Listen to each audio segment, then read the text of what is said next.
আজকে বানালাম সেই ছোটোবেলাকার স্কুল টিফিনে যে নিয়ে যেতাম হলুদ চাউমিন, সেই হলুদ চাউমিন। হাই, আমি Ankita and welcome back to my another mini vlog.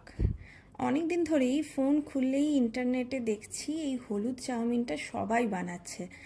তো আমারও দেখে মনে হলো যে আমাদেরও অনেক দিন বানানো হয়নি, তো তাহলে আমিও আজকে বানাই। না, আসলে হলুদ চাউমিনটা আমি টিফিনে তো নিয়ে যেতামই, বাট তার থেকেও বেশি যেটা হতো, আমার স্কুলের যখন পরীক্ষা থাকতো, পরীক্ষার আগের দিনকে মা সন্ধেবেলায় আমাকে বানিয়ে দিত। আমি জানি না কেন মনে হতো যেন ওই সন্ধেবেলায় ওই হলুদ চাউমিনটা খেলেই যেন পড়াগুলো একটু বেশি করে মাথায় ঢুকে যাচ্ছে। তো যাই হোক, আমি আজ অবধিও জানি না যে আমার মা ঠিক কিভাবে বানাতো, কেন কি তখন তো আমি রান্নাঘরে অতটা ঢুকতাম না।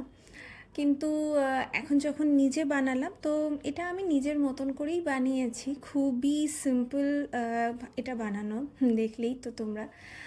আলু পেঁয়াজটা জাস্ট ভেজে নিয়ে তার মধ্যে আমি এখানে কাঁচা লঙ্কা আর একটু আদা কুচি দিয়েছি, আর নুন গোলমরিচ অ্যাড করেছি। এবার এই হলুদ চাউমিনে কেউ যদি সবজি অ্যাড করতে চান করতে পারেন, কিন্তু ওই যে ছোটোবেলায় যেহেতু ঠিক এই আলু পেঁয়াজ দিয়েই হলুদ চাউমিনটা নিয়ে যেতাম, তো সেইভাবেই বানিয়েছি।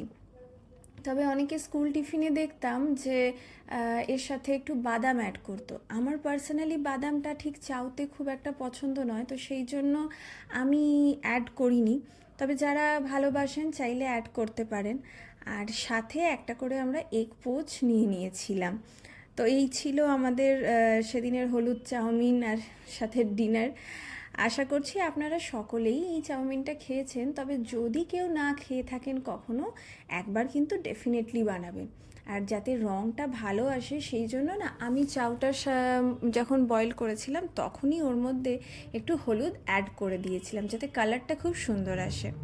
তো বাই, আজকের ভিডিওটা এইটুকুই থাকলো। Follow for more.